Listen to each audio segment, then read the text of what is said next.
Good morning, distinguished ladies and gentlemen. My name is Kafeero Herbert. I work with the Southern and Eastern Africa Trade Information and Negotiations Institute. In short, CIATINI. CIATINI is a Pan-African research and advocacy-based non-government organization that strives to promote pro-development trade, fiscal and investment-related policies and practices for sustained equitable development and improved livelihoods in Uganda, East African community, and beyond. And our work is along a number of areas, but because of the interest of time, I would like to delve into my presentation. And still before I follow the slides, I would like to share a bit of context, building on to what we discussed yesterday. And that will set the pace for the presentation. From yesterday, it came out clearly that the disease burden on the African continent is around Africa, actually contributes to nearly 25% of the world's disease burden, of the global disease burden, and 50% of the global infectious diseases burden. So we can imagine such, a disease burden that Africa hosts, and how we only manufacture 1% of vaccines. It means 99% of vaccines on the continent are imported. And so we are relying on the kindness and also on other countries for vaccines. And also, of the 10 vaccines supplied on the continent, 7 are donated, under Gavi. You can imagine that. So that's the context we're operating under. And we have a number of challenges, industrialization challenges. And we are playing catch-up in a number of areas. So allow me to delve into the presentation. The presentation that I'm going to make is speaking to how the role of trade-related policies in facilitating or hindering vaccine manufacturing and equitable access in Africa. And it's actually building on to what we discussed yesterday. And as the outline, there is the introduction and context, the global economic architecture, unpacking TRIPS agreement, waiver flexibilities, existing policy tools, pharmaceutical context, conclusion, and recommendations. This is not exhaustive. It's based on desk research. CIATINI prides itself in undertaking research to inform advocacy, and it's purely based on desk research. So building onto the earlier context that I gave, we observe that the policy space to engender the development of the African continent and the economy is constrained, particularly by global trade and economic rules. And I will unpack that a little further. And the architecture imposed on developing countries by IMF, World Bank, World Trade Organization, bilateral investment treaties with industrialized countries, including China, among others, also impacts on vaccine manufacturing, local vaccine manufacturing, and also constrains the development of supportive national and regional policies for development, for example, the African Continental Free Trade Area. From yesterday, it came out clearly that we don't have policy space. And a number of us that have followed the news can attest to the fact that when the anti-homosexuality law was put in place, the US dropped Uganda, the United States of America dropped Uganda from the AGOA list of beneficiaries, the African Growth Opportunity Act list of beneficiaries. It means we don't have policy space to actually even put in place development-oriented laws. It means when we put in place a law, there will be a greater power that will tell us this law is not good for trade. So that relates to policy space. And when we talk policy space, it's really a critical issue to delve into. So I wanted to paint a picture of the global economic architecture and its impact on African countries. And this illustration was made by a colleague, the coordinator of CIATINI Southern Africa, Mr. Ranga Rilai Machemez. I don't want to take all the praise. It's not my illustration. I'm just speaking to the same. So this shows greater powers that from yesterday I brought to light the issue of Uganda not operating in a vacuum. We are integrated in the global economy. and they are rule makers. Africa increasingly has become a rule taker. As the World Bank and the IMF make rules, Africa takes the rules. Because of our position, we're least developed. I mean, most of the countries in Africa are least developed countries. So our position is vulnerable. And so we need aid, we need grants, and we rely on the outside for our development and also achieve different development aspirations. So there is the EU and the US. Why the EU and the US is there is because they are developed economies. These are industrialized economies. And the supply of vaccines comes from those developed economies. And then we look at the free trade agreements. They impact on local vaccine manufacturing. We have the Bretton Woods institutions, IMF, World Bank. Of course, tracing it from the structural adjustment programs, we were told to privatize, to retrench, and that has implications. Privatization means the private sector is taking center stage in the economy. It means government relegated its role in the economy to the private sector, and that has implications. We felt it during COVID-19. There was health profiteering, commodification of health services. Most of us couldn't afford meeting the costs of healthcare out-of-pocket spending. If you could afford, lucky you. If I could set a bit of pace of the pharmaceutical context, is currently Africa accounts for over 25% of pharmaceutical market, but produces only 2% of the drugs it consumes. So the figures are oscillating between 1 to 2%. And in the different researches that have been availed, you will find those figures.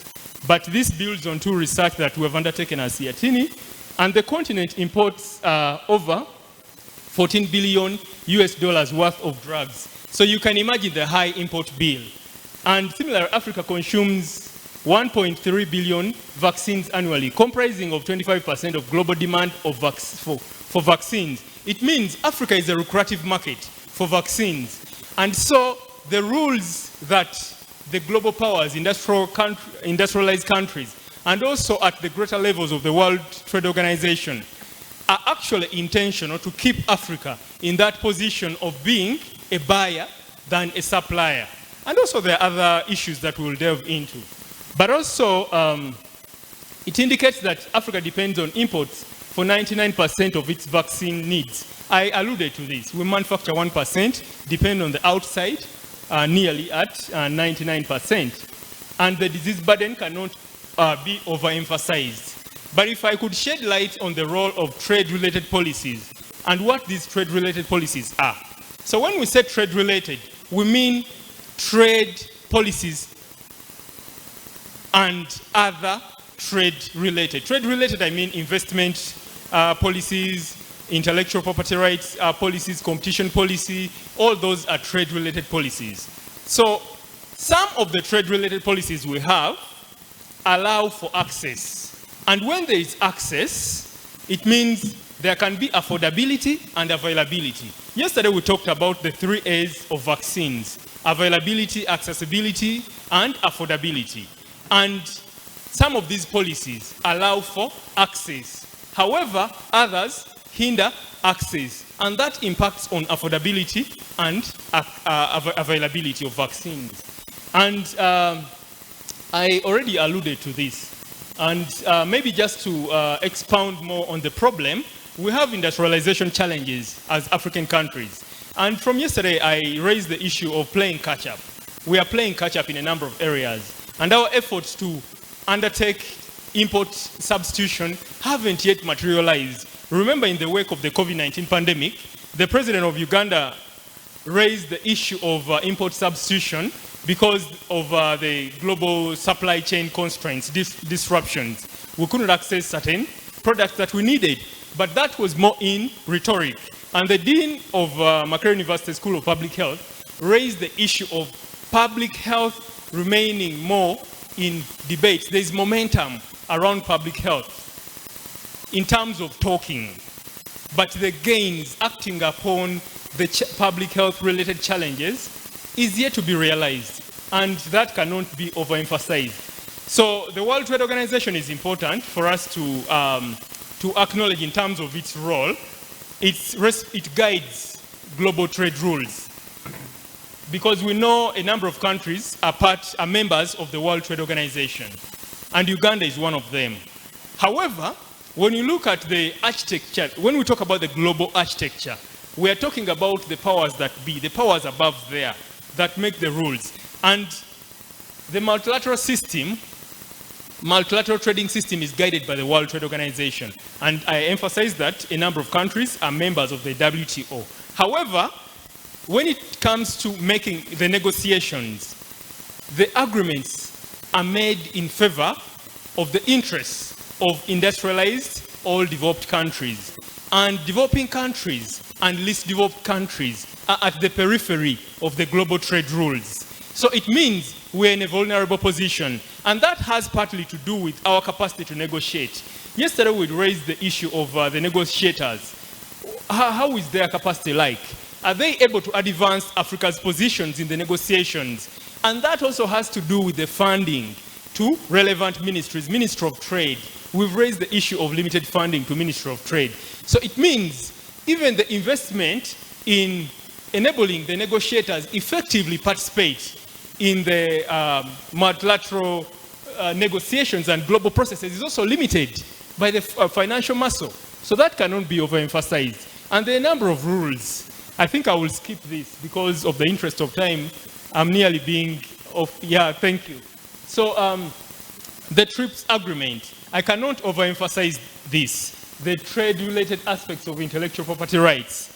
I cannot overemphasize this. But what I can actually emphasize from this is that a number of flexibilities haven't been used. And from what Dr. Dennis Kivira shared, it came out clearly that TRIPS flexibilities haven't been utilized, partly because when the flexibilities were put in place, flexibilities are not self-enforcing, but you have to domesticate or put them in national laws, relevant national laws. And thereby, you can be able to operationalize the laws in order to be able to achieve the desired results. And a number of the deeper details of intellectual property rights. Someone is moving so fast, but I can speak to this. Intellectual property rights, the different components of intellectual property rights. Intellectual property rights can inhibit or allow access to patents, inventions, technologies, know-how, among other issues. Of course, innovators come up with their inventions. And for an innovator to allow you to use their invention, it means there must be mutual understanding. So mutual understanding allows you now to use the patents and also the inventions that were put in place by, for example, the big pharma, the industrialized countries that manufacture vaccines. And we got an example yesterday that came out clearly, compulsory licensing that Rwanda used. Of course, there are lots of issues that have been said about compulsory licensing that Rwanda used. The delay in accessing vaccines. Because even when Rwanda used that window, there was a delay. It took up to a year. Of course, even during COVID-19 pandemic, there were issues of the TRIPS waiver that the TRIPS waiver only had fragments. The proposal that was put on table by South Africa and India wasn't fully taken on. It means we were able to only get fragments. And of course, the COVID-19 pandemic opened our eyes to the importance of investing in local vaccine manufacturing, research and development. We can't only talk about local vaccine manufacturing, but research and development is also critical. And we appreciated yesterday that research is a long process. Of course, from the laboratory work, but even before the laboratory work, the conceptualization, the laboratory work, the approval levels, and all that. And to go through the WHO criteria to approve vaccines or any related medicines, we know it's a tedious process. And it takes a toll on the actors, the economic actors, the private sector. And of course, even countries, given that countries are not investing or providing incentives to the private sector, it means that the private sector is also limited in terms of the financial muscle to achieve the desired results. The COVID-19 pandemic, I cannot overemphasize that. It opened our eyes of the importance in investing in local vaccine manufacturing. We can move on to the next. Of course, there is a renewed call for local production of vaccines, learning from the COVID-19 pandemic and the importance of investing in domestic capacity. Of course, there have been numerous discussions around form and fill that some countries are taking that route, but that doesn't mean local vaccine manufacturing. It means that big pharma supplies you, or big pharma establishes, like for example in the industrial parks, that they can establish, import, then do form and fill, then supply on the local market. It doesn't mean, and of course there are a number of policy tools that are in place that have that speak to local vaccine manufacturing, but their operationalization is yet to be realized. They are yet to see the light of the day. If you could move on. Time up. Sorry. Just to speak to one, just to speak to recommendations, it's okay, I can speak offhand. So when we, to talk about the way forward, is we need to rethink our trade-related policies. Trade-related, I mean even investment policies. If you look at our Investment Code Act 2019, Uganda's Investment Code Act 2019, it has a number of gaps. And some of these gaps are in terms of technology transfer, which is lacking. So how can we be able, if we attract foreign direct investment, how can we be able to acquire the required technology to improve the skills if it's not anchored within the policy? Look at the trade policies in themselves. Our trade policy expired in 2018. We are yet to have a new trade policy. And this steers our trade and our relations and how business is supposed to be conducted. But also issues of global value chain, regional value chains are critical.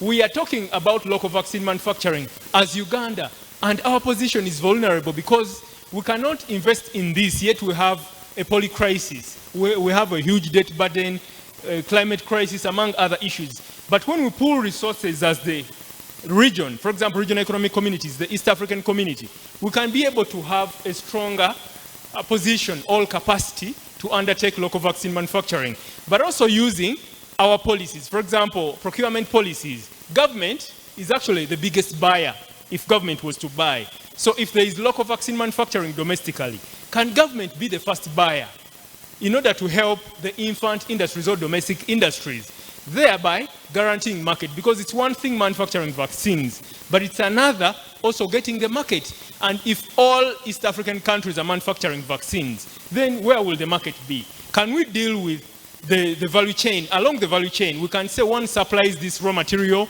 another supplies another along the chain, and the chain can continue. Thank you so much for listening to me. It was cut short, but in brief, that's what the presentation is about. Thank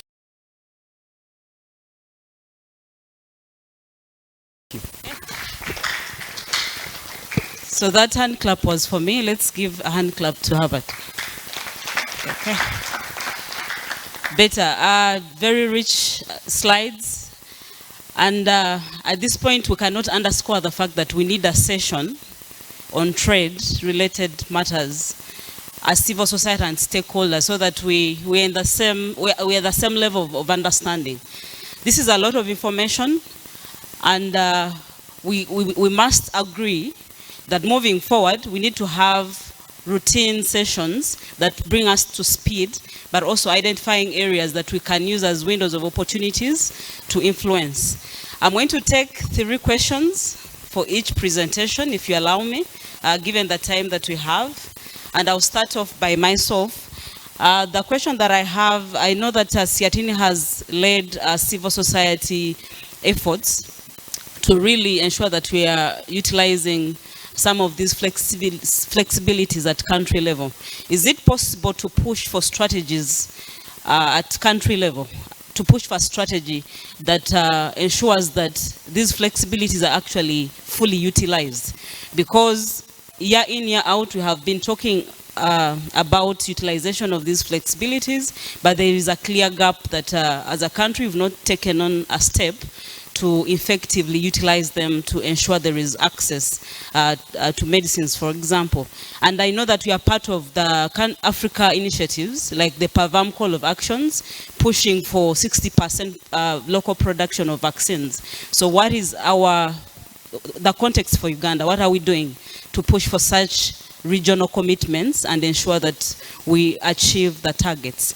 Okay. Thank you so much for the wonderful presentation.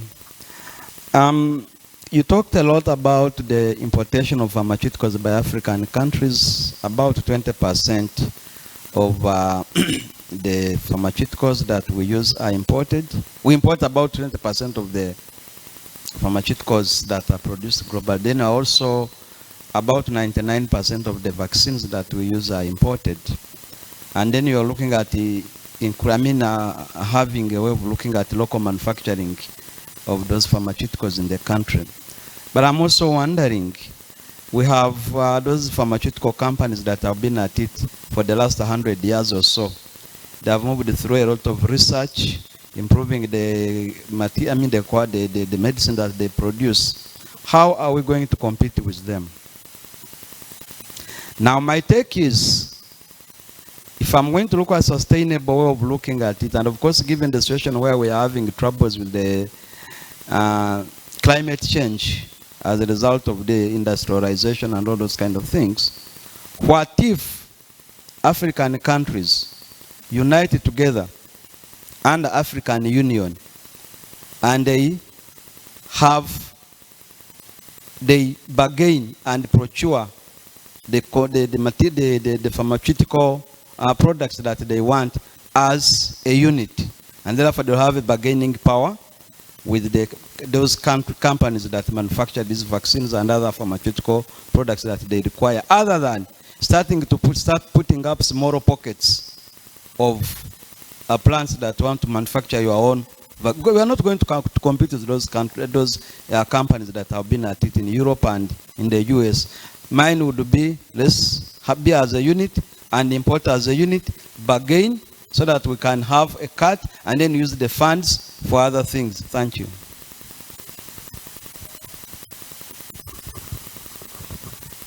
We'll keep it brief. Thank you so much for your clear presentation. Me, I will want to interest myself on local promotion of our technologies that are and innovations that are trying to put a lot of effort to use the local commodities to produce our own local vaccines. I want to draw your attention to COVID-19 season, where we had the one doctor, the one of COVIDX, okay?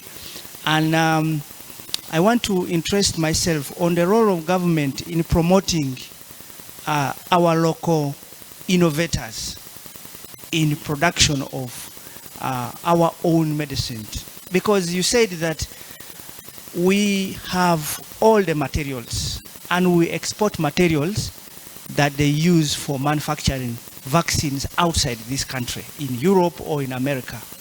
So I will like Siatini to get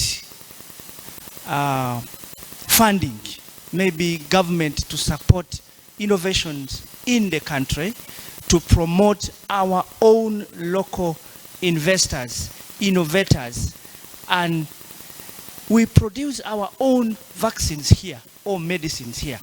If we cannot, or if we don't have the capacity, then we can involve regional bodies like African Union or East African Community and countries within, and we pool resources together in order for us to promote our own local innovations in developing some of these vaccines.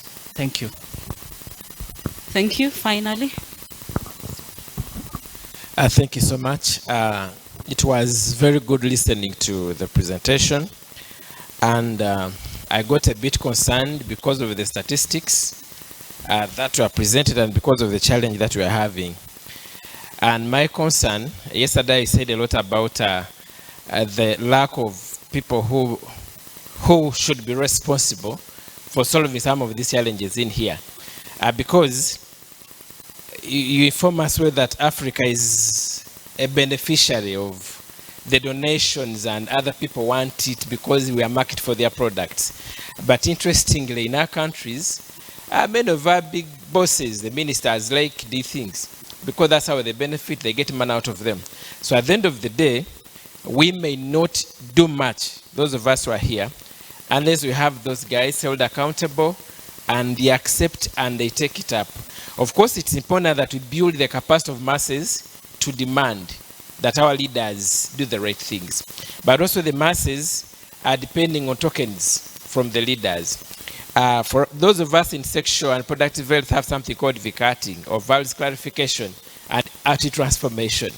I'm just suggesting that we may need to go that way, that the values of all of us are clarified from the top to the bottom or from the bottom to the top, so that all of us have the same appreciation of us requiring or needing to have locally manufactured products. Recently we had the Minister of Science and Technology, my former lecturer, Dr. Msenero, talking about vaccines and the processes and the steps, and people hurling insults at her because the process is long, the process is very expensive, and people don't appreciate.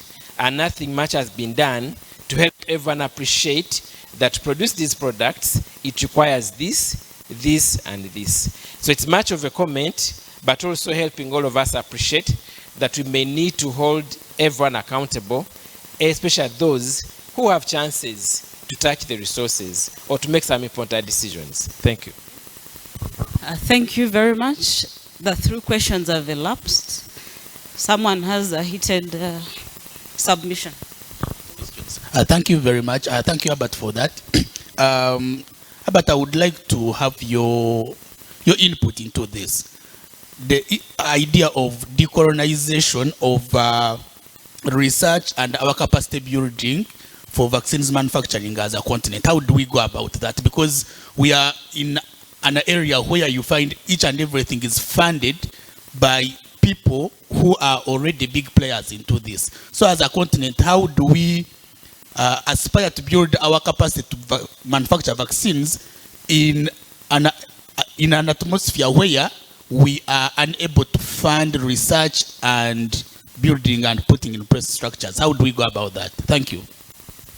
Thank you. I'm sure we are going to carry on with this conversation. And finally, the local innovations. Can you affirm whether pushing for local innovation translates into increased access?